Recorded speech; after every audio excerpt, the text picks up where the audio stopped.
sound? All right, I think we're good now. Yeah. All right, perfect. I think everyone's just about in. Good. All right. So here's the question then from Adam123. Hi, Neil. Can the government keep debasing currency without consequences? Question mark. Hyperinflation, currency reset. What monetary and fiscal changes do you see being implemented in the next few years? Thanks. So that's about 6 questions in one there, but let's start with the first part, which is debasing currency. So I think really let me answer it in a different way. The question really is about all this new currency printing. So firstly, let's distinguish this between currency printing and money printing. See, a lot of people think it's the same thing, but they're actually very different. Currency and money have the same fundamentals, but money is different to currency. All right, see if I've got any. Currency's paper, and let's see if I've got some money here. All right, in fact, I have. So this is money. This is a US Silver Eagle, 1 ounce. That's money. But some currency like the US dollar or the pound or the euro, that's not money. That's a fiat currency. So it's very different. So it's important, first of all, to understand that. Now the differential factor with that is that this is a store of value. All right, so that's the only thing that's different. This is a store of value. A currency isn't a store of value. Even though a lot of people think it is, it's actually not a store of value. And I can prove this to you quite easily. So I hope you've got your notepads and pens alongside your tea or coffee, whatever you're drinking. Go to, make a note of this, to check the inflation calculator. UK, USA, Euro, it doesn't matter what currency it's in. And then look at the currency from when it started, like the US dollar, when it was worth $1 when it first started. And then look at it now, how much it's worth. It's probably worth, I'm just guessing, but 3 or 4 cents in comparison to what it used to be. Then do this test. Look at a Silver Eagle like this, and look at it from the same period, and look at the price it was then, and look at the price it was now. So that is the main difference between currency and money. So I've got to pre-frame that in order to answer this question. So can a government keep printing currency without any consequences? And the answer to that is no, they can't.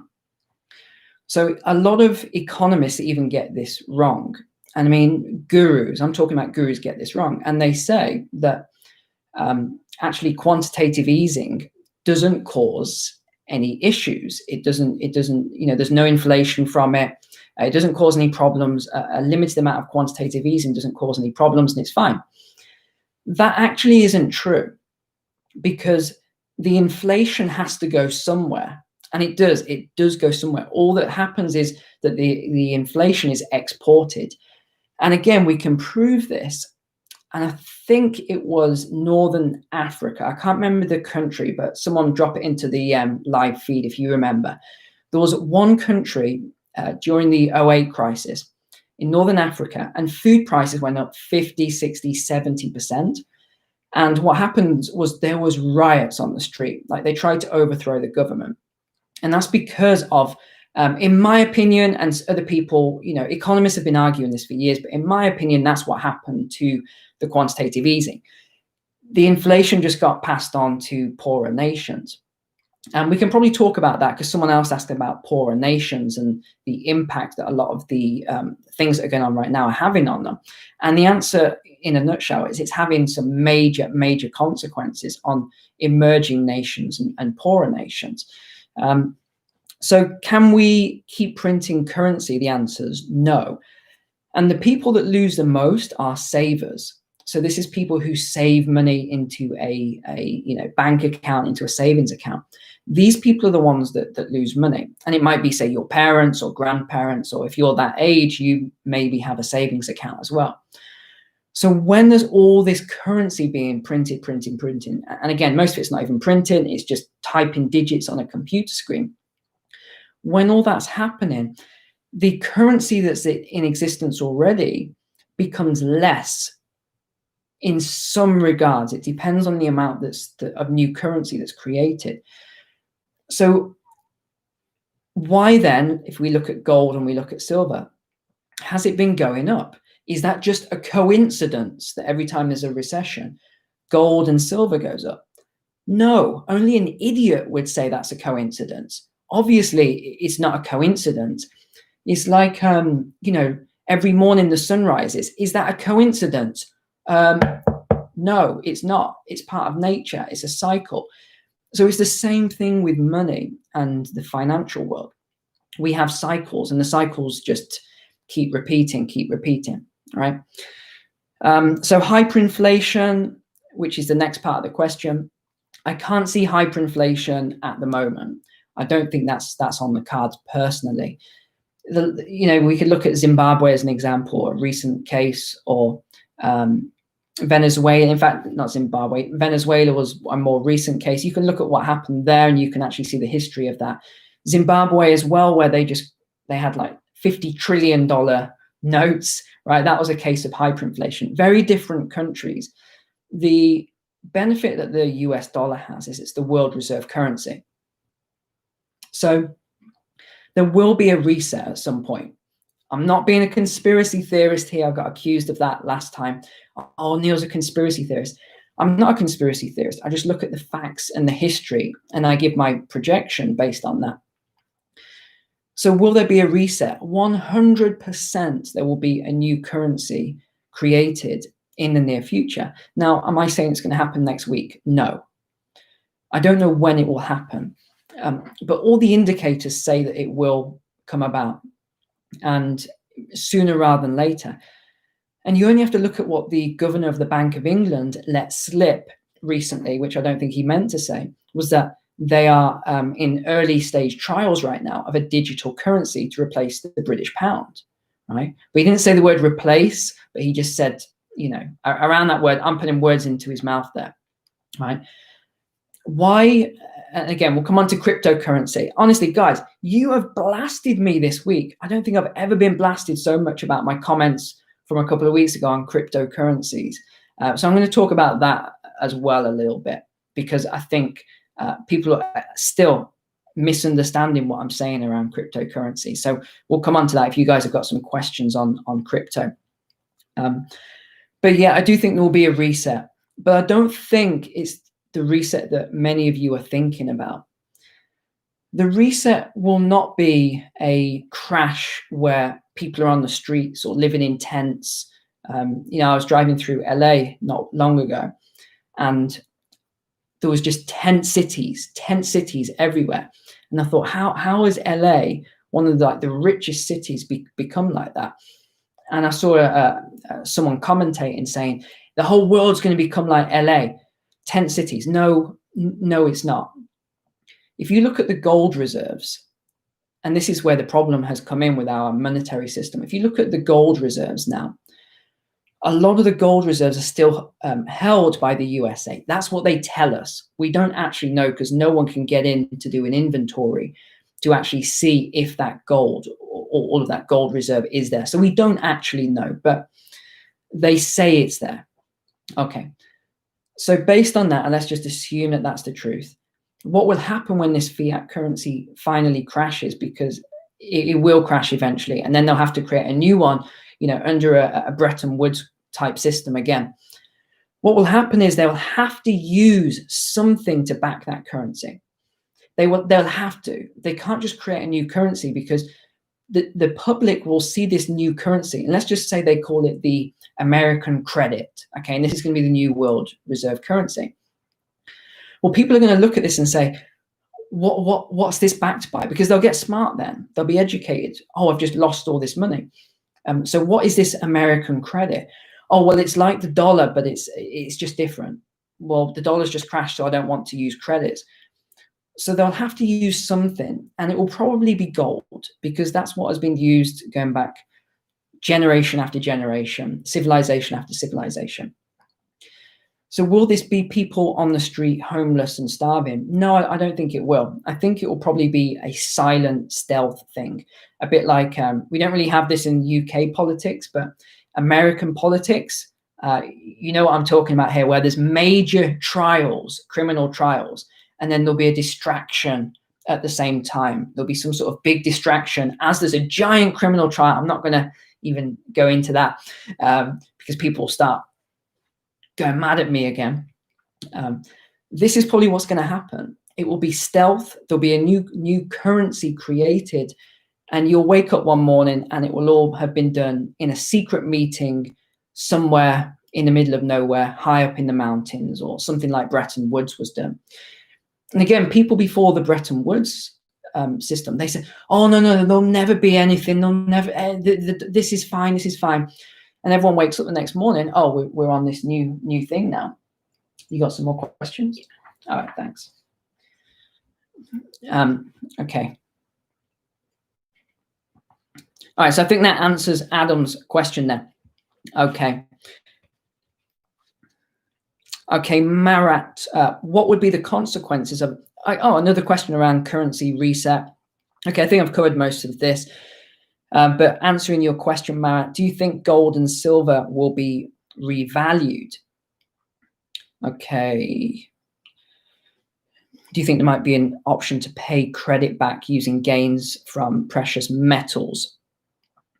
Okay, so gold and silver will definitely be revalued. And I wouldn't be surprised, I wouldn't be shocked at all if the governments of each country passed a law to make gold and silver illegal when there is a new currency created. That's probably what's going to happen. It's what's happened in the past, and the past tends to repeat itself. So I think that's probably what might happen. But you will get paid by the government for your metals, and it will probably be a fairly fair price, but I'm guessing it will only be about a third of what it would be worth a month after the currency gets established, which tends to be what happened last time. Which is why I'm holding silver. So I've still, I have sold a little bit of my silver, and people on YouTube are commenting, why are you selling your silver at this price? What do you know that we don't know? I don't know anything you don't know. I'm telling you everything that I know about silver. Now, the difference is that I invest very differently to most people. I would consider myself an investor. So an intelligent investor under Benjamin Graham's terms, if you've read The Intelligent Investor, which never leaves my desk, and it's not on my desk right now because I think it's in my kitchen. So I don't speculate. I don't trade. I see all these people that are trading all the time, and they're asking me advice about their trades. There's no point me giving people advice on trades. And the reason there's no point me giving you advice on trades, because I don't agree with trading. I think it's really, it's like gambling, and I don't gamble. So that's why I don't trade. I see trading as gambling. A lot of people this week have asked me questions on the support level of silver. Okay, I've got one from Aruna Patel. Silver's holding support at 22.5. Do you think it'll push forward further north, break support, retrace? Again, it's not really something I'd even get into, because I wouldn't want to give you any insight into trading, because trading, in my opinion, is the worst thing you can ever do with your money, short term or long term, because that's how you lose a lot of money, is through trading. And I see it all the time. And I see people, I've had mentoring clients. So these are people who I've mentored, and you would think they were really smart. And then they've got all the advice. They know exactly what to do. And the next thing they tell me, oh, Neil, I just lost 50 grand. Can I come for a session? I need your help. I got into a trading course. This guy taught me to trade. I started trading. I lost all this money on Forex. And I'm like, why would you do that? Why would you even get into that? It like goes against everything I teach. So what I'm saying here is, because there's other questions around silver. Should I buy now? I feel like I just missed the buying opportunity. No one's missed a buying opportunity. Silver is ridiculously low. Yeah, I haven't got my chart here, but silver is really, really low in comparison to what it should be valued at. Now, does that mean you should go out and buy loads of silver right now? Well, for some of you, the answer is definitely no, because I know what you're doing. You're trading silver. You're trying to buy now and then sell it in 2 or 3 months time and make 100% gain. That's not how this works. Metals are a long-term buy and hold situation. So you buy them now and you hold them for the long term, knowing that they are a store of money. So we'll go back to the first question again. They are a store of money, okay?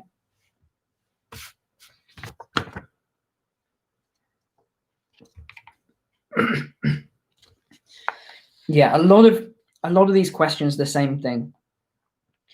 About, should I buy silver now? When do I sell it? Again, that's trading. I'm not going to go into that or give you advice around that, because I don't think it's the good thing to do. You'll lose more money trading than you'll gain in the long run. It's a bit like it really is gambling. You may as well just go to Las Vegas and at least have a good time on it. Okay, Lance Edwards, again, another Patreon. So guys, I'm doing all the Patreon questions first.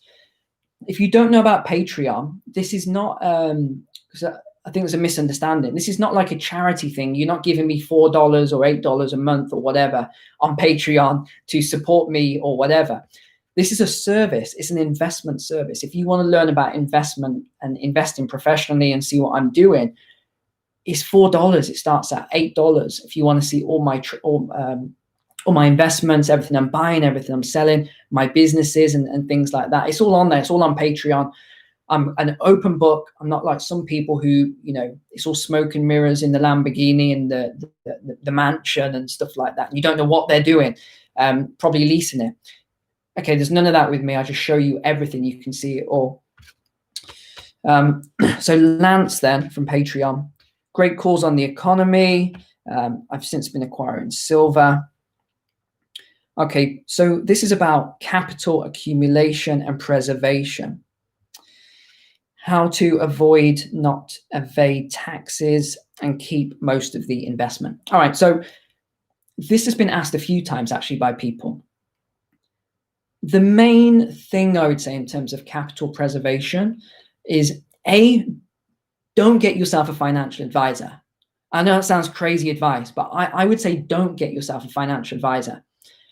And I don't say this to be mean or rude, but I've lost count of how many financial advisors I've had in my office because they've been in a lot of trouble or their business has crashed or things like that. I'm not saying this about all financial advisors. I'm just saying that I've had a number of financial advisors who have tens of millions of people's assets that they're looking after. And they're in trouble themselves or they're about to go bankrupt and they want my advice on what they should do. So if you're going to get a financial advisor, make sure they're good. Make sure that they come recommended. You've got referrals. You want to look at their performance as well.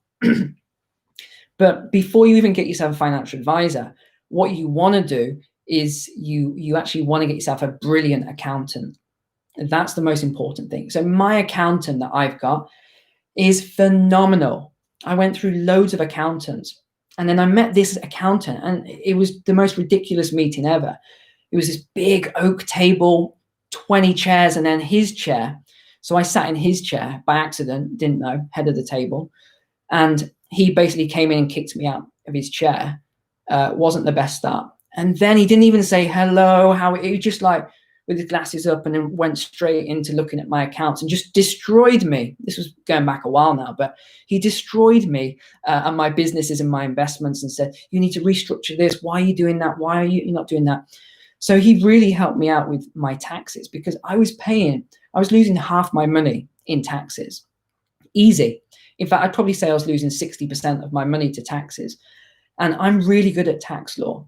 And I was still losing that amount. And he really helped me to get it all, strong now. Well, I only pay probably 30, 40% tax. So what you need to do, and this is for everyone, get yourself a really, really good accountant if you are doing investments. Now, I know many of you are probably just starting out and you might not have all that. So let me give you some tips as well around getting started. If you're brand new or you're just starting. And I won't start at, let's say you're broke and you have not even a penny to your name. I won't start there, but let's just say you've got an average job and you're doing okay. Well, the first thing you need to do is really to start saving some of your money. And a lot of people say, I can't, Neil, I spend every penny that comes in, 100% that comes in goes out, and then some. I'm purging 10, 20% a month. Well, this is the difficult thing, and this is something I had to do, and I hated doing this, by the way, but I had to downgrade my lifestyle. Because when I came out of the military, and bear in mind, the stuff I did in the military, I was extremely well paid. I was really at the top of my game. I had an office that overlooked Buckingham Palace. It was called Wellington Barracks. I had like the most amazing position and everything. And I was really well paid. I had an apartment right next to Buckingham Palace there. It was ridiculous, right? But I was spending all of my money every single month. And I came out and I just carried on living like that. And what I had to do was downgrade my lifestyle. So I went from that to living in a room in a shared house. And it was the worst thing ever for probably about a year that I did that. But what it did was it brought all my expenses down. So I was able to start saving money. So what I did with that money was that I was saving, I actually took that money and rather than invest it. So if you remember my advice question last week, someone said about investing the money.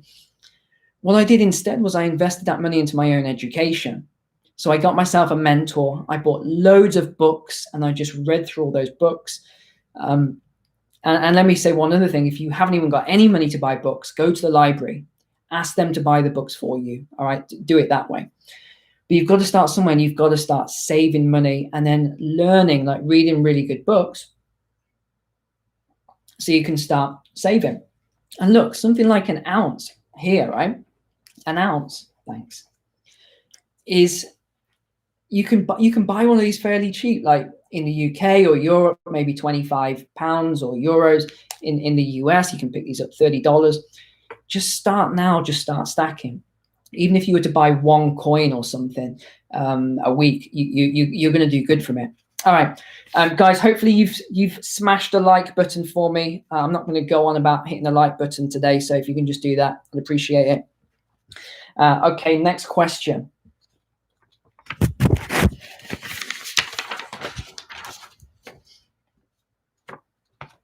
Okay, from Russell, when you started out as an investor, entrepreneur, what helped you get past the fear of failure and losing your capital? How have you come back from a setback? So believe me, guys, you wouldn't believe the amount of failures that I've had in my life. You know, unbelievable. And I didn't start from money either, like a lot of people start from money. So I really had to, start from scratch. And I had to start over several times where I had some setbacks. So I'll give you an example of this. One investment that I did was, it was called Isle de Margarita. You can look this up. It's called Isle de Margarita La Ensenada or something like that. It was sold to me when I was young and naive. I think I was maybe 22, 23. And I was very gullible. Like I was extremely gullible back then. I trusted everyone implicitly. I didn't think anyone would ever try and, scam me or anything. And I went to a property show. It was like the Property Investors Network show or something or other it was called.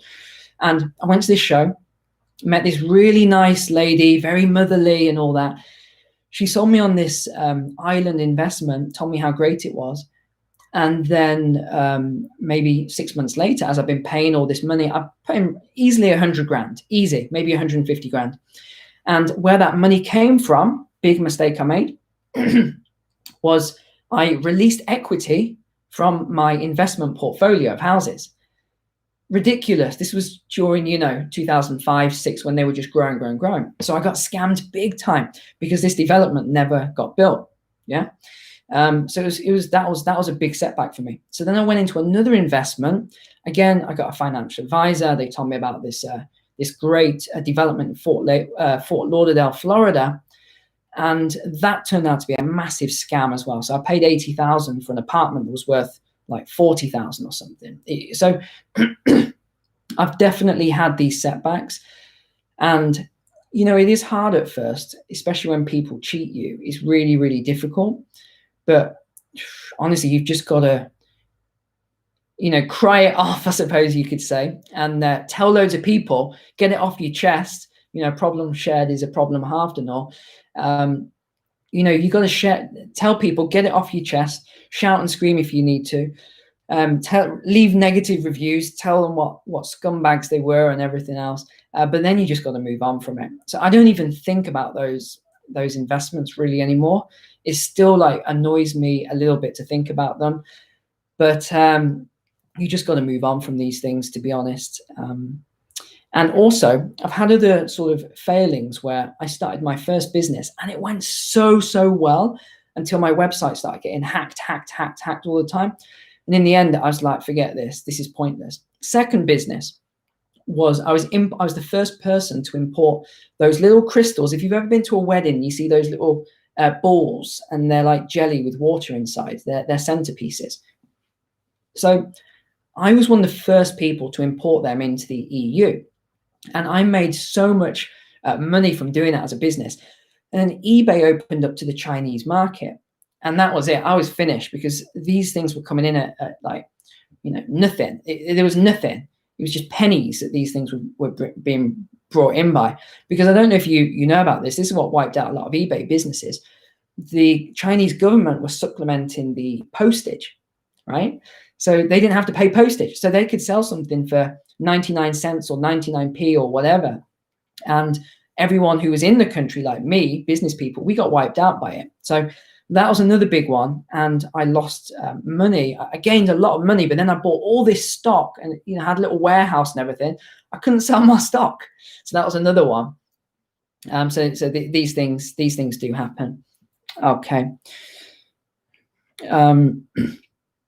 What else have we got?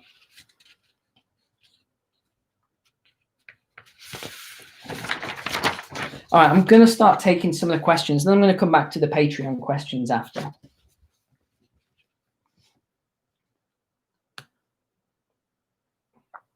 Okay, all these questions seem about the same. New currency. How many years can the Fed carry on? Let me just tell you something, which I'm guessing, even if you're really experienced in finance, you're not going to know this. The Federal Reserve, I've already said about it's a private institution, so I think many of you know that. Most central banks, well, not most, but let's just use the Federal Reserve, is a private institution. It's not a government institution. It's owned by shareholders, right? You and I cannot invest into the Federal Reserve. We can't buy those shares. The Federal Reserve isn't just the Federal Reserve. There's also the IMF, the International Monetary Fund. There's also the World Bank. So these are three institutions which no one really ever questions them. What is the World Bank? What is the IMF? And I got in a lot of trouble. I'm not even supposed to talk about this, so I hope my YouTube isn't like monitored or something. But I got into a lot of trouble talking about this before. And I really want to make a video to actually tell the truth on what the IMF and the World Bank is. But you only have to look at the title of the IMF, the person who leads it. Are they a president? Are they a prime minister? No, it's a managing director, right? It's a managing director. So at some point I will go into detail on these three institutions, but I just don't want to get myself in too much trouble. But they are private institutions, and they create money out of thin air, not even money, currency, out of thin air, and then they loan it to countries, some developing nations who can't afford to pay that money back. It's madness. It's just crazy. Okay.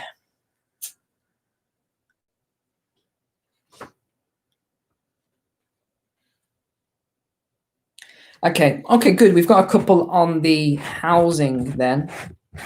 Housing market, which is good. How low will housing go in the UK? We've got one here about Canada. How low will they go? The thing you got to understand is all the countries are very similar now. They're all very, very similar in how the housing markets are. And if you watched my video a couple of weeks ago, I think it's got over 1 million views now, that video on the housing market. It sort of breaks down a lot of this. But they are all in bubbles. You've only got to look at those graphs that I showed you and how they're tracked versus GDP, so gross domestic product, CPI, so the consumer price index. You only got to look at those. So it is a ticking time bomb being in the housing market. But for most of you, if you're just talking about your own home and buying your own home, I don't think you need to worry about it. If you own a home right now and you're thinking, I'm going to sell this house and buy another house or whatever, you don't even need to worry about any of this stuff, because it shouldn't even be on your radar. And you might think, well, I'm worried about losing money. You won't really lose money, because other people will be in the same predicament as you. This is going to happen pretty much, not globally, but in a lot of Western countries. You're going to see this. And we're already seeing this. Pockets have started in some countries now. We're seeing these crashes. And guys, thanks for sending me the super chat things and the sticker. So thank you. I appreciate that.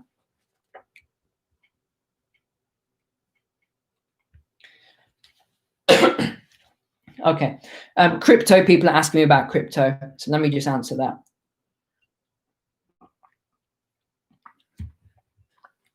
Okay. So to give clarification, I don't know why I have to keep explaining this, but to give clarification over the cryptocurrency, the reason I don't invest in crypto and I don't like crypto is because it is, let's just say it's the same as this coin, right? This silver here. The only difference is I can hold this in my hand and I can physically touch it. And I know it's a store of value. It has been over thousands of years in recessions. So let's say something like Bitcoin or cryptocurrency. If you want to invest in it, go ahead. I'm just saying I'm not investing in it. Ray Dalio isn't investing in it. Warren Buffett isn't investing in it. Charlie Munger isn't investing in it. All the top people that I know who are value investors, I don't know any of them. So if you know of one, please let me know in the comments there. I don't know of one that likes Bitcoin or cryptocurrency and invests in it, because I do think that the governments are going to create their own crypto and they're going to ban a lot of these cryptocurrencies. They're not going to let you use it. That's my thought process. I may be completely wrong with it, but cryptocurrency for me doesn't give me a return on investment like let's say a real estate would. Okay, Jiren, I've just got your question through here, so thanks for that. Can you give your thoughts on commercial real estate? What happens to dying shopping centers, office building, hotels? Not so easy to turn hotels into apartments, drywall. Yeah, got it. So commercial real estate is going down. All right, it's going down. And just on the other live stream that didn't work because someone trolled me, thanks for that, and told me to click the wrong buttons. I was just saying today I've just sold, or my wife and I, we've just sold our hospitality business. So this was a franchise. We had other locations, and then we kept this one more for credibility for my wife. So if you don't know my wife, you haven't seen any of those videos, she's like a world-class expert on bubble tea. Okay, so if you don't know what bubble tea is, just do a Google search. We've traveled all the way around the world. We've tried it we've been to tea farms and factories, and we've been to Taiwan and all these other countries around the world. So she was really keeping that. And it just shows you how quickly things can go bad. So she was busy, like classes and bookings and stuff, nonstop. So this is retail and hospitality, which is part of this question, all right? Shopping centers. All of a sudden, all of her clients overnight dried up. So she's created her own YouTube channel. You can see it on my homepage. I think it's like on the side there if you want to look at her YouTube channel. All right, and she's doing well from the YouTube. She's doing that. But all of these shopping centers and all of these businesses that were supplying this sort of stuff, they're all going under. And I was speaking to a friend today. So I was out running and I bumped into a friend, and she was saying, oh, everything's getting better. People are out spending money and things like that.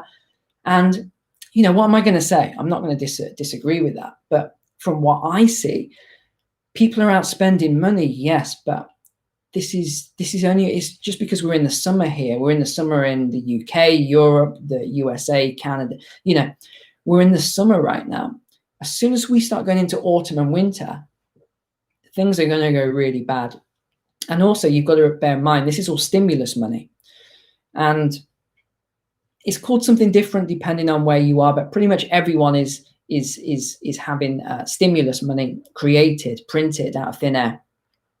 And all of this money goes back into spending. So people get the money and they spend it again. So it's only a matter of time till this money runs out. So where does this money go? Well, it's going to go into hard assets.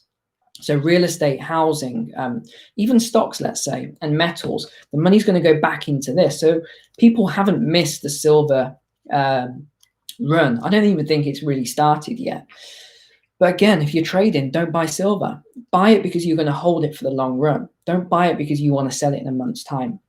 All right, that's not my advice, okay? So don't buy it and then it goes down for a few months and then you blame me, because that's not what I'm saying. I'm saying buy it and hold it. And when you see it spike, like massively spike in the future, sell it. I was speaking to another client today, mentoring client, and he said that he had bought ETFs. By the end of the session, he'd got rid of his ETFs. And that stands for electronic traded funds of silver. Because I said to him, you do realize there's about 20 times more silver in these ETFs than exists in the world. And he said, well, you know, the ETF says that it has it in a vault. And you look at the small print, on these contracts. They don't have it in the vault. There's actually, it says it in the small print. It says, if you ever want your metals or whatever, some of the ETFs are metal backed. So it says, if you ever want your metals, you need to give us 12 to 16 weeks and we'll produce you metals. That isn't in the vault. Why would they say 12 to 16 weeks? Like, let's just say I'm an ETF right now, and you watching, you tell me you want your metal. I'll be like, okay, here we go. Where do I send it? When do you want to collect it? Why would I need 12 to 16 weeks to go into the vault and get the metal for you? Like, what? You'd have to be like a turtle or something. How long does it take to go into the vault? Why do you need 16 weeks? So that's just madness. By the way, I go off track sometimes, guys. So that was going off track right there. But I hope that answers the question in terms of the commercial real estate. I think it's going down. A lot of hotels, you know, they've slashed their prices. Some of them are doing bad, really bad. So I have serviced accommodation units, right? And most of them I don't own anymore. So I sold most of my portfolios, most of you know. So I'm quite cash heavy right now, because I know that's going to be another question. What am I doing? How am I investing? I'm fairly cash heavy. That's what I am. And it's not all in one account, trust me. It's in multiple accounts, different countries. Because if you, I can't remember which country it was, but very recent, drop it in the comments if you remember. I think it was like Greece or Cyprus or somewhere like that. The government actually went in to people's savings accounts. This is not a joke. You can look this up. It stole the money. It stole people's savings. You can't make this stuff up. So if you move your money around and you keep it separate, then, and let's say it is in a different country, if you have that permission, you know, you can do that, then you can protect yourself better. You know, I was looking just yesterday, which was quite interesting. You can buy passports for countries in the Caribbean for, you know, well, a lot of money, but you can actually buy different residencies. And that's a question keeps coming up about, yeah, here it is. So Cyprus. Yeah. People are explaining now in the comments. So it was Cyprus that happened. But it's happened in a lot of countries. This is not a new thing. These things happen a lot. All right, let's get on to the next question then.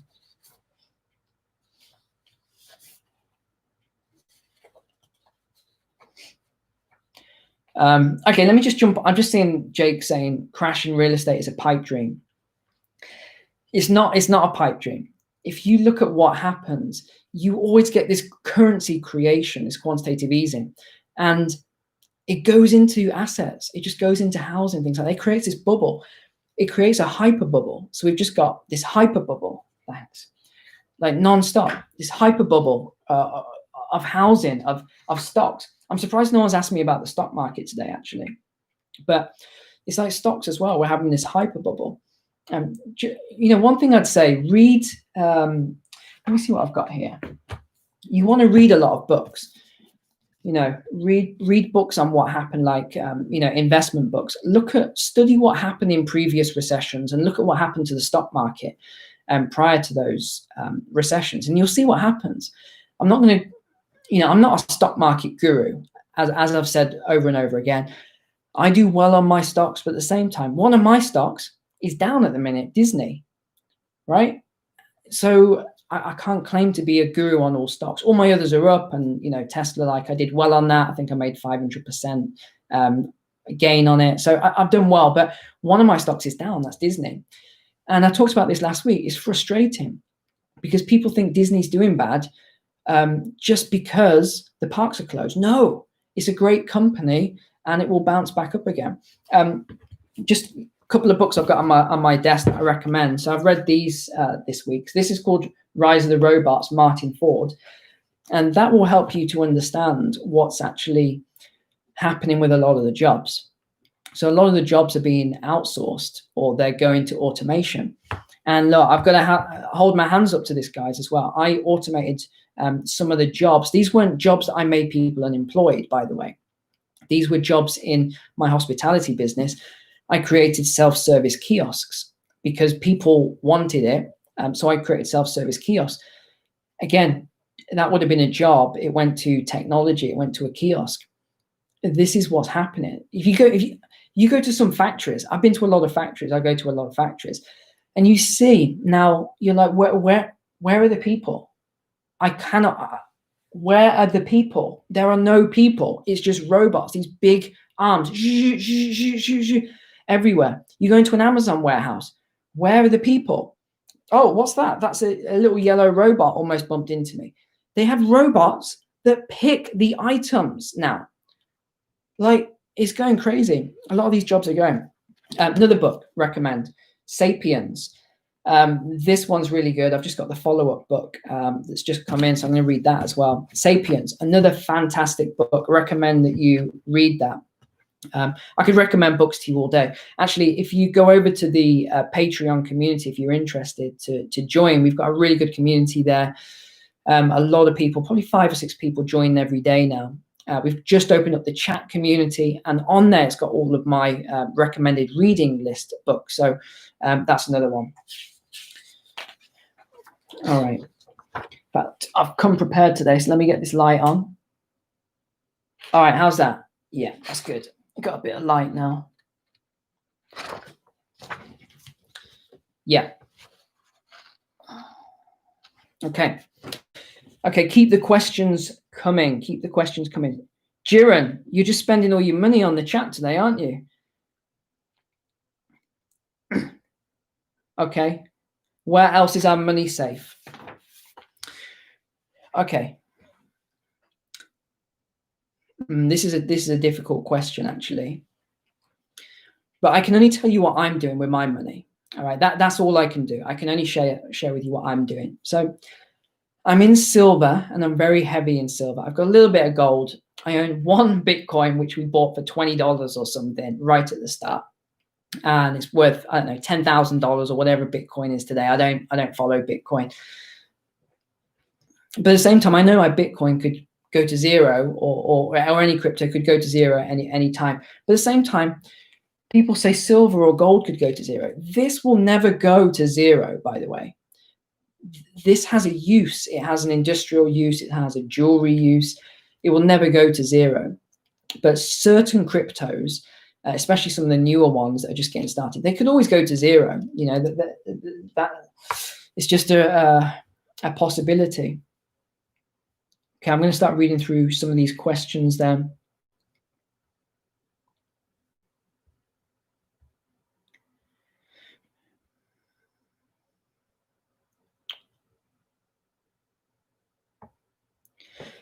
Okay, so let me answer that then. So what would I do with my money right now? Well, number one, I wouldn't keep a huge lump sum of money in the bank. I wouldn't. But at the same time, would I buy an investment property like a house or a duplex or whatever? Again, I personally wouldn't. That's just me personally. I wouldn't right now. And the reason I wouldn't is because I think it's only a matter of time until the housing crashes. Now, I think it's probably going to be potentially the end of this year, early next year. But remember the video I made about the bonus round, okay? if the central bank just keeps creating more money, they're going to delay this crash, stock market crash, housing crash. They're going to delay this crash. And the longer they delay it, the more this stuff is going to be worth as well. This is going to skyrocket. So if they keep doing more quantitative easing and more quantitative easing, the prices of things are just going to keep going up. And you only have to see inflation in the supermarket, right? You go to the supermarket and you buy, whatever you're going to buy, and it might be the same price, but now the pack. I bought I don't know if you guys, yeah, of course you do. Potato chips, right? We call them crisps in England. I bought this bag of crisps. I was starving yesterday. Bought this bag of crisps. It was like a massive bag. Opened this bag of crisps because it was just the only thing in this little store on the corner because I was working on some of the houses. Opened this bag of crisps. There was like that much in it, and this much was air. Okay, that's inflation, as you see in the supermarket. Okay, come on, keep these questions coming. Keep the questions coming. Otherwise, I'm going to go back to the Patreon questions. Okay, so we've got loads of stuff people want me to talk about on this video then. Okay, so here's the first one. What books to read for finance and investing? Well, the first thing I'd recommend, which what I mentioned at the start, was The Intelligent Investor. This is from Benjamin Graham. This is the go-to book that everyone reads and starts with in investing. It can be quite hard going if you're brand new to investing. So if you're brand new, I'd probably say to read The Richest Man in Babylon by George Clason. Start with that. This is a very small book. It's a really nice, easy book to get started with. Something like Robert Kiyosaki's Rich Dad, Poor Dad is also fairly good if you're quite a new investor as well. That'll teach you the difference between assets and liabilities, because most people don't know the difference between assets and liabilities.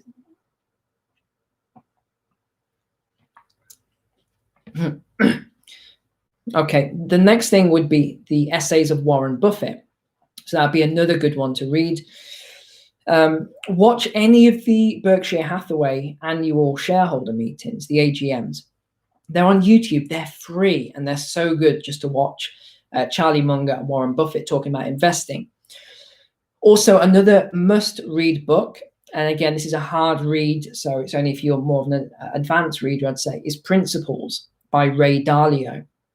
So that they would be my recommended starting books. Neil, please talk about the coronavirus. I'm actually not, because I had some complete weirdos last week. I mean, proper weirdos track me down by any means possible to tell me about my views on the coronavirus. And I don't want to get into that again. There's some psychopaths out there. So all I'm going to say is answer this part. Do I think there's going to be a second wave in Europe? And I think, yes, 100%, there's definitely going to be a second wave. Even if there isn't a second wave, there's going to be a second wave. All right. Trust me on this. And this is also why I think retail is going down.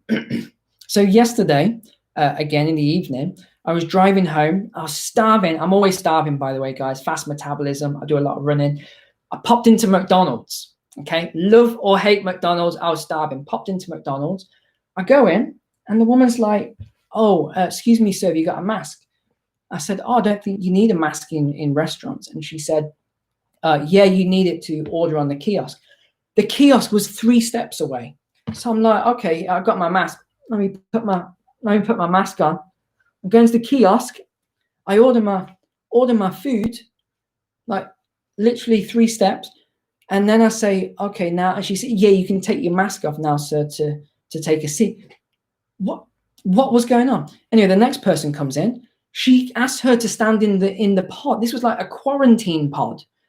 It was plastic perspex to the top. This lady had to stand in this pod. It was like, something at an airport thing. I'm thinking, what is going on? What is happening here? It takes all the enjoyment out of going anywhere. Right? Why would I ever go there again? I'm not gonna go to any fast food place. I'm not gonna go to shopping. I needed to buy some new flip-flops, right? I go to buy some flip-flops. I've got a queue for 45 minutes. I'm not going to queue for 45 minutes. What do you think I do? I go on Amazon and I order them from Amazon instead. And that's why the share price is growing of Amazon and retail is declining. So let me loop back to what I said about why I just sold, or my wife and I have just sold our hospitality business, or one of our businesses. And the reason for that is because even though, yes, we're going to see some profits, and we'll probably break even this year on that business, and we might see some profits next year, but maybe not. It's not worth all the mental power that I've got to put in to managing that, or having managers in the businesses or whatever. It's not worth that mental power putting into it for such a small return. It's just not worth it. So I'd rather take a sale price of nowhere near what its value is, just so that I can then focus on other things which I know I can make really, really good returns on. Okay. Again, I've just answered the one on retail. So I don't think retail is growing. The thing is, the media keeps coming out with these stories. And when they're all coming out with the same stories at the same time, you've got to start asking questions. Why is the media all of a sudden talking about, oh, this big bounce back? What is this big bounce back? Who even uses words like that? All the media are using the same thing, big bounce back. Oh, the V-shaped recovery. There's no V-shaped recovery, ladies and gentlemen. Believe me on this. There might be a V-shape right now, but then it's going to trail off. Okay, it's not going to be this big V-shape that you keep hearing in the news. They're trying to, it's not actually news anymore. I mean, I don't need to tell you guys this. You're all smart people. It's propaganda now. It's not news anymore. It's propaganda. Okay. Oh, this is a really good one. This will affect many of you. This is from Susie. My mortgage company says I owe 4 months and need to pay by the end of August. I don't have the money, exclamation mark. What happened? Because I applied for forbearance. So I think she's a bit confused about what happened with forbearance. So I actually made a video on this. And I hope I'm not about to give any of you a heart attack here. But there's a big difference between forbearance on your mortgage and deferment. All right. So you might want to check what you've got. Forbearance is where, let's say in March, you say to the mortgage company, I can't pay my payment in April, May, June, July, let's say. And they say, okay, we'll do a deferment program with you. A forbearance program with you. And then you can, and then that's it. And they don't say anything else. They say, yeah, okay, that's fine. But with forbearance, what happens is you've got to pay all 4 months back at the end of that period. And this is hitting people now. They didn't realize it. But deferment is very different. This is where they say, okay, yeah, no problem if you can't make those payments. And those 4 payments then get added to the end of your mortgage. So let's say it's 5, 20, 30 years, whatever. They get added to the end of your mortgage. And then what happens is your mortgage payment monthly just goes up a little bit because of the interest that you would have paid and you didn't pay. So just really, really be careful here and make sure that you are on deferment and not forbearance. Otherwise, some of you might get a nasty shock in the next couple of months. Okay. Can you tell us, so this is Johnny, can you tell us more about the student blocks you mentioned as you went off on a tangent last time? Yeah, sorry, I do that a lot. Basically, I'm invested into a fund that invested in student blocks, and they sent out a warning to all investors last week, so I'm really concerned. Okay, so let me tell you what's going on. I touched on this last time, so apologies that I drifted off on a tangent. This is not common knowledge, but a lot of universities are not opening in September. And I've known about this since June. But a lot of them are just not going to be opening. And I would say the ones that do open, they're going to open with some sort of online, like digital courses, online learning. But then why would you be paying huge tuition fees when you could be sat in the other side of the world watching your lecturer online? So this is going to be a big problem. Also, and I've been saying this for a long time, all these universities, they think they're so smart with taking on all this debt and buying up all the buildings. The city near me it's not even like a city center anymore. It's just a student. Everything is owned by the university. They own every building, even there's a beautiful old theater, beautiful, stunning. It was listed. This was a grade whatever listed building. They bought this and they stripped it. No one else can get away with doing stuff like that. No one. No one else can get away with taking a historic building and just stripping it all out. It's disgusting, right? And that's what they've done because they've got so much money because they're borrowing. And guess what? Now a lot of these universities, they're going to have big problems. And I wouldn't be surprised if you see some of them going bankrupt because they're going to try and raise capital and they're not going to be able to because everyone will be trying to raise capital at the same time. And there won't be any capital around. And this will also affect as well international students. So September, so in a month's time is when universities are meant to start. International students are not coming this year. It doesn't matter what country you're in. You're not going to see a lot of international students this year. And if you think about it, if you're a parent, would you let your child travel during this time, this economic turmoil, this health crisis? I don't think so. So a lot of the students are just not coming. And this puts landlords as well in a predicament, or these big student blocks, which I talked about last time, that have been paid for by pension funds. They've been paid for by pension funds. And these pension funds are struggling because these blocks are empty. These big university student skyscrapers, a lot of them, they can't fill them. So they can't pay any dividends. They're struggling. They're purging money. And they're just sat empty. They're meant to have 20, 30,000 students in them. They're empty. And this has a knock-on effect to the landlords as well. And I've been seeing this in one of my agencies where we look after students. We have a lot of students we look after. Before, it used to be, say, a 2-mile radius from the university. Then last year, it became like a 1 mile radius that students would live. And now it's like a half a mile radius. Any more, and the students aren't moving in because there's more choice. And a lot of landlords my business partner, Dwayne, who you might have seen on some of the other shows, right? He's taking calls 10 times a day at the moment. Like, people are desperate. Landlords are desperate. Some of them are almost crying down the phone. Please, please take on my properties because I don't know what I'm going to do. I'm going to go bankrupt. Because certain people have been too greedy, and I've been saying this as well, being too greedy with converting a lot of the family housing to student housing, which is already a controversial topic in family areas. I don't really like it personally. I don't think it's a good thing to do. And they convert it in such a way that it can't then be used by families because they'll knock down walls and they'll build new walls, and then they'll put pods like an ensuite toilet shower pod, which is horrible. I would never want to have that. But then they can make higher margin on these rooms, and instead of it being, say, a 3-bed family home, they might make it into a 6-bedroom student house. And now this is causing problems because there's a shortage of family housing, and now you've got all these empty student houses. It's ridiculous. Like, what are the government officials doing? It's as if they're asleep. They're asleep on the job with a lot of this stuff.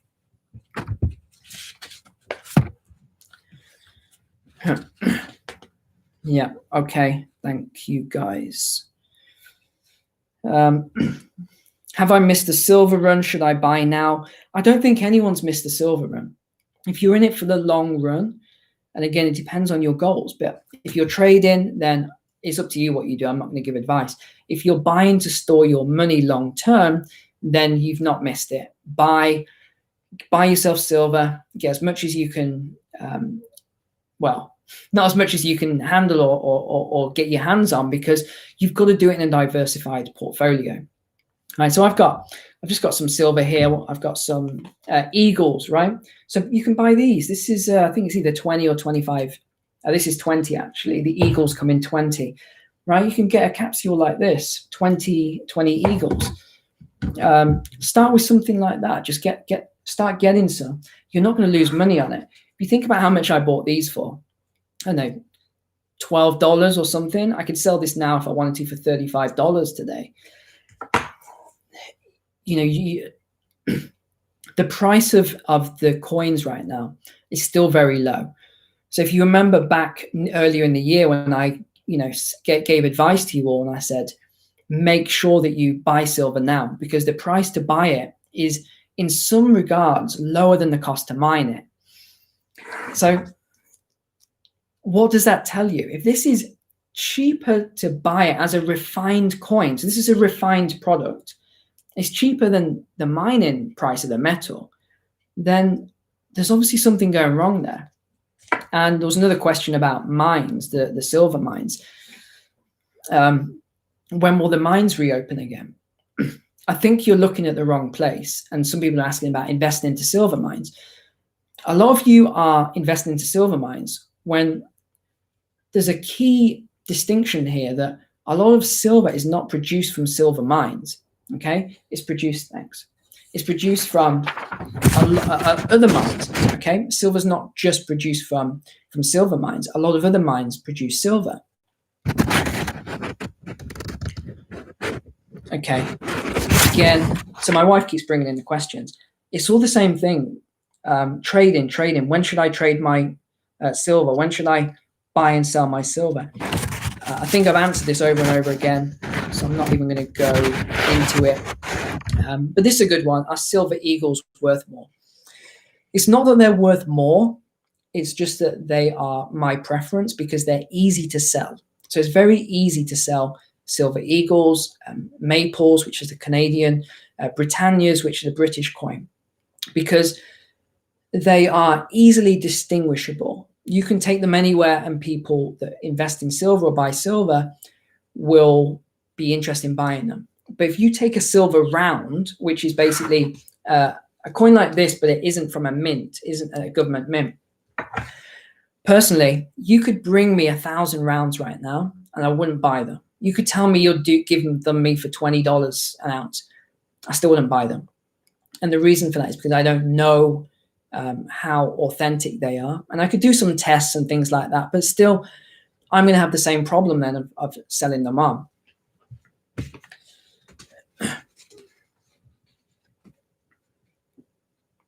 Okay, what is VAT? You mentioned it last week, but I don't know what it is. Okay, so VAT is value added tax. And as I always say, no value added tax, because it's like a sales tax. So Canada, USA, etc. It's a sales tax. So where you might have 5 or 6%, in the UK and some European countries, it's about 20%. Crazy. So our sales tax is 20%. And the government even puts it onto money, metals, silver, gold. So if you buy silver, gold, you have to pay sales tax on money. It's insane, actually, but that's what happens. I'll tell you what's even more insane. In the UK, and again, a lot of people have no idea about this, when you go to the pump and you fill up your gas tank or your fuel tank, and let's say you put 50 pounds or dollars or the equivalent, right? So you put 50 pounds, British pounds into your fuel tank. Majority of that is fuel tax, right? That's why in the USA, you guys have got it so good. Your fuel is so cheap.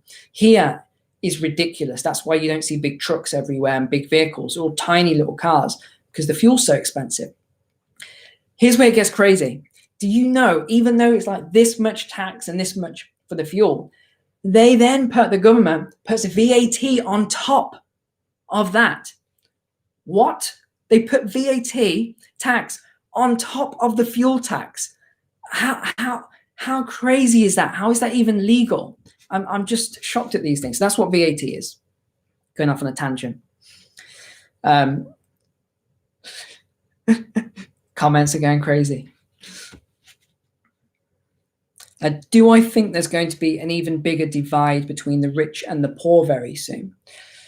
Yeah, again, this is another controversial question. So I have a lot of thoughts on this, but I don't tend to give my opinion on a lot of things, because that's one thing I appreciate about Europe.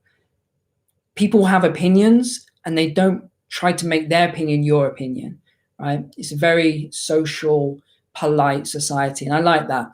When I'm in America, especially in California, oh my goodness, people want to tell me their opinion nonstop. I'm getting a coffee, and people want to tell me about Trump, or they want to tell me about Hillary back in the day, or whatever. Now it's this new guy, Biden. It's like they want to tell me their opinion all the time. I'm not interested. I just can't stand all of that. Again, going off on a tangent there, but wealth divide. So yeah, there is, the wealth divide is just going to get worse and worse and worse. And I don't know how accurate this statistic is, but it came from a professor of economics at a US university. And what he said was, if you were to take the 300 richest people on the planet and you put them all on a train carriage or something like that, he said they would have 94% of all the money in the world. What? 94% of all the money in the world is owned by 300 people. Again, I don't know if that is accurate. I need to fact check that. I need to check that out. But even if it's not accurate, I don't think it's too far off the mark. The majority of, look at Jeff Bezos, look at Warren Buffett and Bill Gates and people like that. The amount of money that they have, right, is more than some countries' entire GDP. It's that crazy. So yeah, the wealth divide is going to carry on. It's going to get worse and worse and worse. But it will eventually change. And look what happened in the French Revolution. I talked about this on a video. When you get such an extreme wealth divide, people take things into their own hands, and there is a changing of the guard, shall we say. And that happens every time, and it will happen again. There was a house that I went to visit last summer. And it's this beautiful house, and it's called, I think it's called Dyfrid Gardens, and there's another one called Tredegar House. So these are in Wales, in the UK. And what amazed me about these houses, because they were near each other, the guy who owned Dyfrid House, I think he owned all the farmland in a however many mile radius, and then he just had what were called peasant farmers that looked after it for him. And this afforded him to build this enormous house and these gardens that are just mind-blowing gardens, right? And then you look at Tredegar, and Tredegar was very similar. It was this huge, opulent house. And then everyone else lived in little shacks, right? And they owned all the rivers and all the waterways and things like that. And you had to pay a toll. How can you own a river, right? How can you own the roads? They didn't build these roads, but they owned everything somehow, and people had to pay tolls. So what happened was, it got so crazy that, again, there was revolts, there was uprisings, things like that. And then these sort of things fall eventually. So it will be the same in other matters. Even though there's certain people now that have all the money, eventually they won't. There will be changes, and things will have to go back to normal. But the best thing you can do is educate yourself. And I know that some of us are more privileged than others, and you might not have that education. But I didn't have this amazing upbringing and education. I didn't even go to university. I went to college, but the college was military. I did like a military course because I wanted to join the military. That was a 9-month course.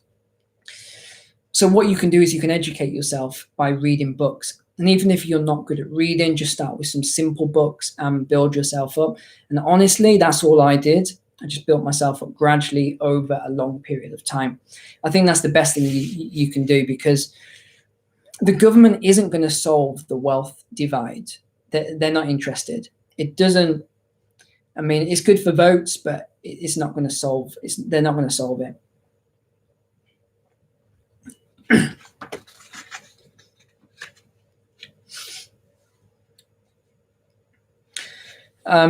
Neil, you talked about physical versus digital businesses on an interview.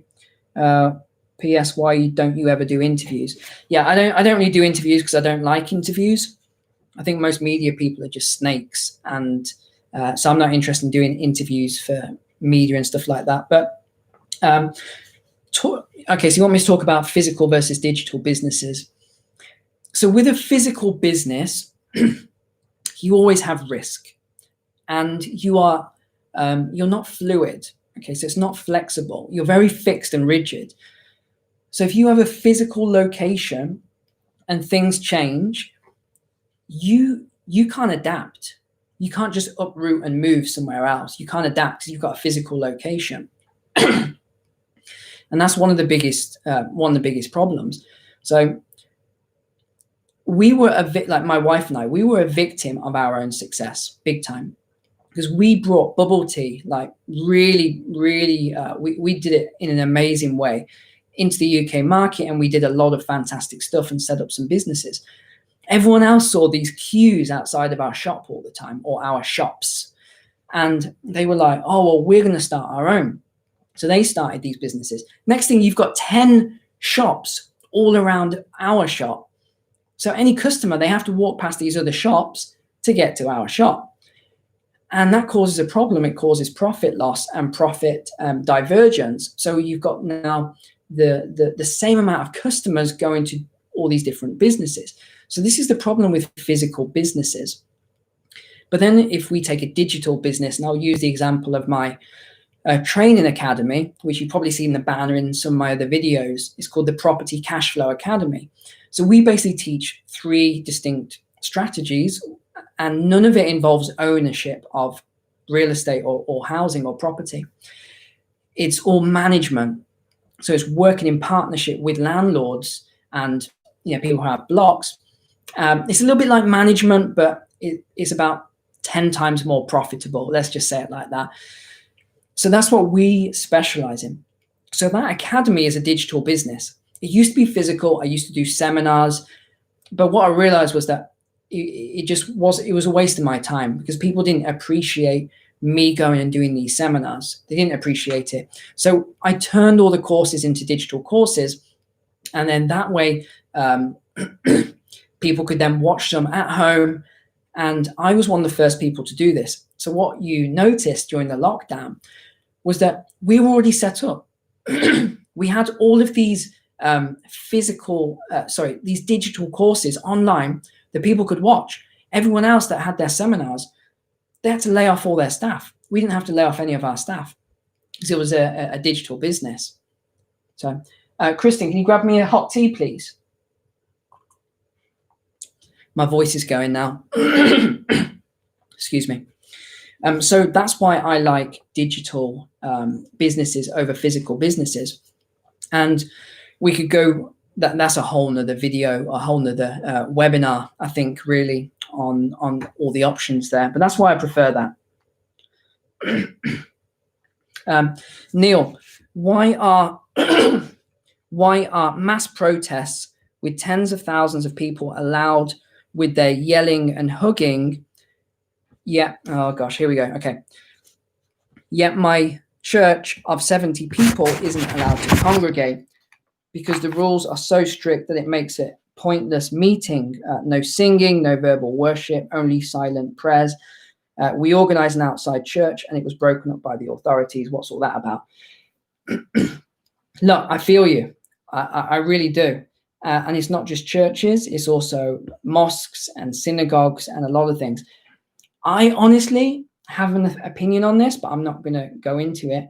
But I feel you. It's messed up. I know. I'm asking the same question. 70 people, let's say in a church or a mosque or synagogue or wherever you go, a temple, and yet there's protests with 10,000 people in close proximity and hugging and all that, and that's permitted. I don't make these rules. I don't know what's going on there. I have theories on this, but I'm not gonna go into it. But yeah, I appreciate the question. I'm not gonna go down that road on this video, I don't think. But I agree with you, and I feel you. Okay, what else have we got? What do you value more, health or wealth? Definitely health for me, but thank you. Thanks a lot. So health or wealth, it's definitely health for me. But let me add this caveat. You need some money, right? You need money in this world. Money is what, or currency, is what makes the world go around. So being healthy but having no money at all is difficult, would be a difficult life. So I think you need a little bit of both. But if I had to choose between one or the other, it'd be health, right? I could go to California and bum it on the beach, get people to buy me a burger or something, give me a bottle of water. I'm not gonna die. You know, I choose that any day of the week.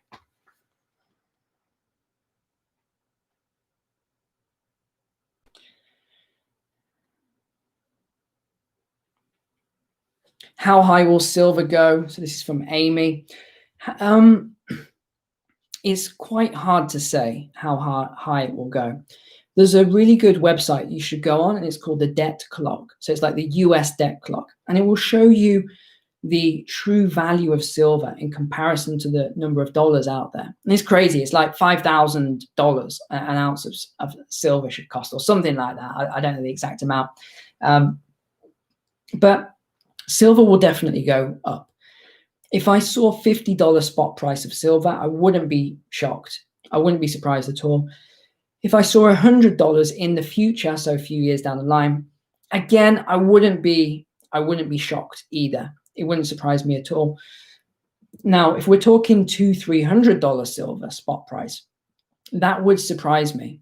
It really would surprise me. Now, 1,000, 2,000. You've got to bear in mind as well, some people on YouTube, and maybe I'm guilty of it from time to time, but I don't think so. Some people will put titles like $5,000 silver just to get the click. Okay, I can't ever see silver going to $5,000, right? And you'll watch these videos and you're like, this guy's just an idiot. He's just wasting my time. I can't see it ever going to $5,000. And the reason I can't ever see it doing that is because for that to go to 5,000, the stock market and the housing market would have to go to like nowhere near where it is right now. It'd have to go right down here, because in recessions, that's what happens. You have metals that go up, and you have housing and stocks that go down. Just do the research, go back and look, and you'll see it all. Okay, keep the questions coming.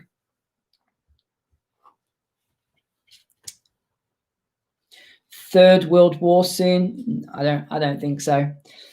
But if we ever had another world war, it would be the last one. So I wouldn't worry too much about that. You can, my friend's built a bomb shelter. It's like a proper bomb shelter. Ridiculous. He's got all this stuff and all these filtration systems and all these weapon systems. I've been there. I tried out all of his weapon systems. He wanted me to teach him some stuff on his weapons and all sorts. It doesn't make any difference. And I said this to him. I can teach you anything you want, but it's not going to make any difference at all, because if there's like some sort of a nuclear fallout, your shelter is pointless. What are you going to do? Stay in there for 20 years? I don't think so. But yeah, interesting question though. Some of you are sending some bizarre questions through. Okay.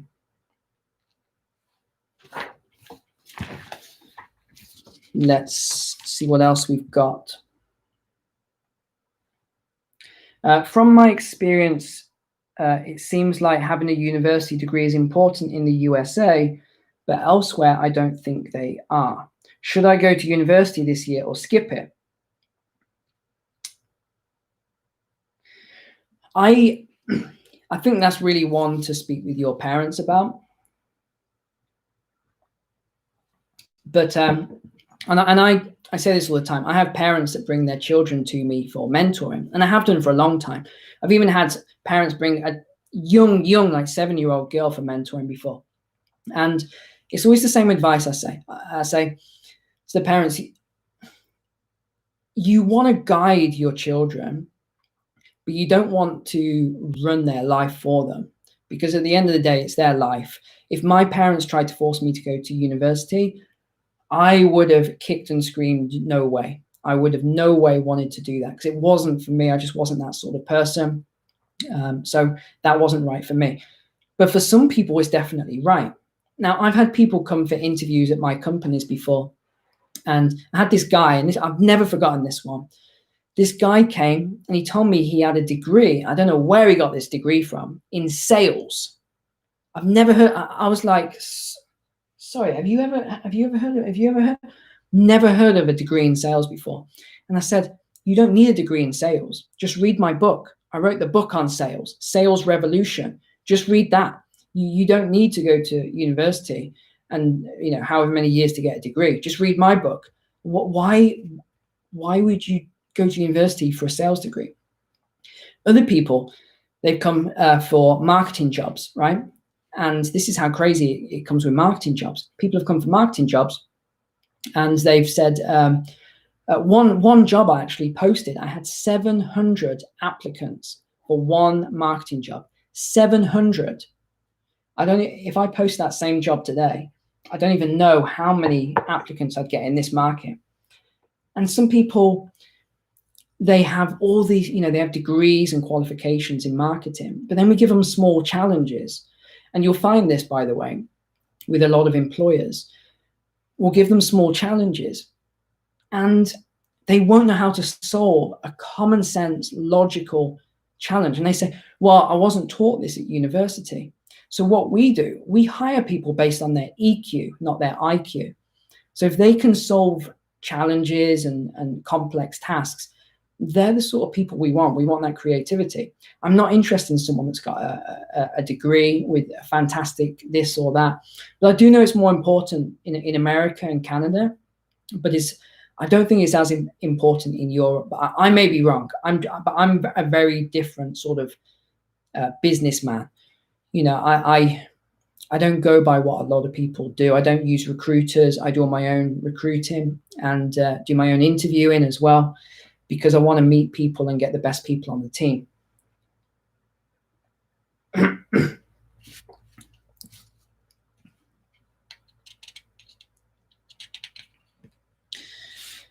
Okay. Hi, Neil. Would you mind telling us how you made your money, since you say you didn't grow up with money and then join the army? Yeah, I can see how that might come across a bit strange. So yeah, I didn't start out with any money. I won't tell you the whole story because we'll be here for hours, but like a lot of kids, I did a paper round. I then took on another paper round. I had 3 paper rounds. So I had 1 in the morning and I had 2 after school. And I was earning a lot of money for a kid, a lot of money. I think I was earning about £100. Again, I don't know the exact figures, but maybe like £100 a week. So I was getting $400 a month. Now you do that for, you know, a few years, like I was when I was a kid, when I started at 12 years old.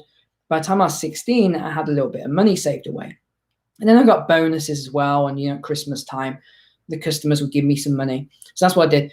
I used that money. I did some other stuff, like little business things on the side, got a little bit of money, joined the army, and I had about 10,000 saved up, right? So that's how I got my money started by about 19, 20 years old, about 10,000. I then took that money and I invested it into a house. It was £85,000, the house cost, and it was in a city called Coventry in the UK. And this was in 2005. So I took that money and I did the house up. So I renovated it, and then I released the equity from that house and I bought another house. So that's how I did it. Bought another house, and then I did the same again. Bought another house, because there was something called 100% mortgages. And this just shows how ridiculous and crazy the mortgage market was in 2005 to 2008. It was ridiculous. So you could get a 100% mortgage on a house. You've got nothing in it. You haven't got a penny in that house, and you can get 100% mortgage. So as a young kid, I didn't know any different. I was in the army. I thought I was, invincible. I just started buying all these houses, and they were going up like crazy between 2005, 2008. They were going up like crazy. But Again, what did I do? You remember this big mistake I made. I released a lot of the equity and went into other investments overseas. Never invest overseas, okay? Just into housing, because there's too many pitfalls. Unless you're really experienced and you really know what you're doing. But I'd say stick to what you know. If you're going to ever buy an investment as a house, buy one locally, buy it in an area you know. So that's what I did. I released a lot of equity. I had all this portfolio, but I was advised by my mortgage broker. Again, I was gullible when I was younger, to get these ARMs, adjustable rate mortgages. So what happened? My houses in 2008 that were worth this are now worth 30% less, which means I couldn't refinance and the interest rate jumped up. So I was losing money on my portfolio. Madness, absolute madness. So I had to supplement all these houses for a few years. And luckily I had a secure job in the army. But if I didn't have that, my goodness, that would have been a nightmare. So that is basically how I started out. So really, I lost my money. You know, like I said, I've had this several times where I've lost my money. And then I started out saving a lot of the money. 2012, 13, the house prices started going back up. I start doing a little bit better and things like that. But in between that time, a ton of stuff has happened. It's too long for this video. But I've just slowly invested, slowly learned more about investing as well. And that's really what I've done. Over time, I've learned to invest and I've been smart with my money. I don't go by what a lot of these pundits say on TV. I don't watch any of the TV shows about investing or anything like that, because I just think it's a load of nonsense, all these trades and stuff like that. I think do it slowly, do it in things that you know are secure and they're guaranteed and they're always going to be there. So a little bit into metals, right? Stuff like this. A little bit into that because that's money and it will always be a store of value. It will never go to zero. Make sure you've got a house or, you know, a couple of houses or whatever. Have one to live in, pay down your mortgage. Have one if you're going to rent it out preferably to a nice family who needs a house. So be good, be a good person with how you invest as well. Don't just try and rinse people. If that terminology crosses over the oceans, but it means trying to rip people off. Just be good, and I think you will get rewarded in return in terms of your investments. Definitely do a little bit of stock trade, not trading, stock investing as well. Invest in the stock market, but just be careful with what you buy. There's some really good, like people are in Robinhood. All these YouTubers that keep promoting Robinhood. Hey, get 2 free stocks below. You know, all that sort of stuff. This Robinhood and all these people are just buying all this stock. They haven't got a clue what they're doing. I'm sorry if some of you are going now, oh no, that's me. I watch those channels and I did the Robinhood and I bought all these stocks. Yeah, I'm sorry. I'm a bit of a realist here, giving it to you hard. But yeah, you got to do your research. Buy really good quality stocks. If you're going to do the Robinhood thing, do Webull. Webull gives you analytics. It tells you when a stock is good, when a stock is low, when a stock is high. You know, do something like that. If you're going to do it, then do at least get some analytics, get some data behind it. An example of this is if we look at a company that's been going for 100 years or even 50 years, and you see their stock price has been going like this, and all of a sudden in this crisis, it dropped. Well, does that mean the company's worth less money? No. You've got to look at what has caused the drop in the stock price. Was the stock price overinflated? Possibly. It may be, but if their stock price is overinflated, then pretty much you can not guarantee, but you can guess that a lot of the others were overinflated as well.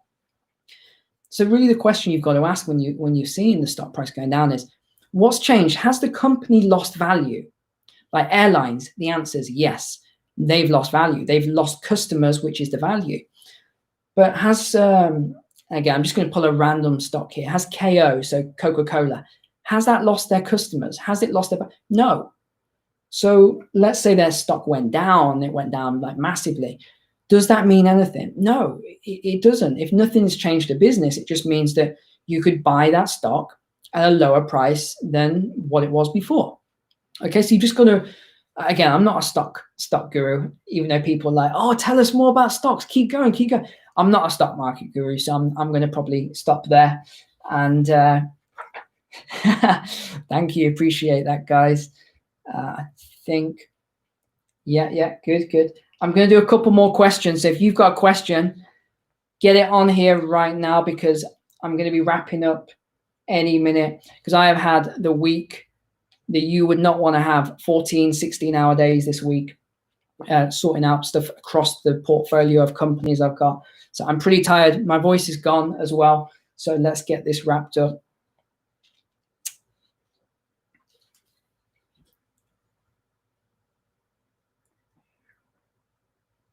I've already answered all these guys.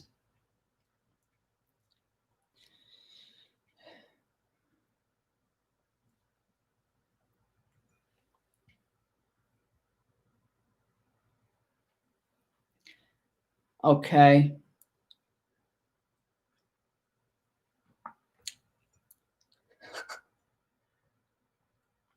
Okay, how do you sell silver? This is a good one. Okay, I think this is going to be the last question then, unless anyone throws on one of those super chat things. This will be my last answer, last question.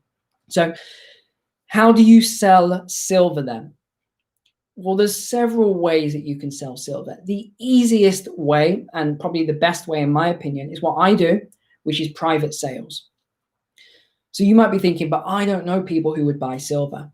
Well, you could go on to something like the Silver Forum. That's a place where a lot of silver bugs hang out. You could go onto the Silver Forum. You'll always find people there. And then you don't have to pay any commissions and fees or anything like that. You just do private sales. That's your number one option. Alongside private sales wherever. So private sales is always best. I do a lot of private sales. I offer private sales to my mentoring clients. I even put it on my Patreon as well. By the way, if you haven't joined the Patreon, you want to join, it's below the video. It's on my homepage banner if you want to join the community there. If once a week isn't enough of seeing me, you can get me every day on Patreon. So that's your option one. It's selling it privately. Option two is the easy way, but you're going to lose, what, 16% of your fees, depending on which country you're in. eBay. Silver will sell on eBay all day long, but it's just what price. That's the thing. You've got to wait until you see a little bit of a spike, and then you want to sell it to make up for any sort of loss in fees. But that's an easy place. I've sold on eBay before. I don't personally buy from eBay because I rather go direct to the mint and get it in bulk, and or bullion dealers and get fantastic deals.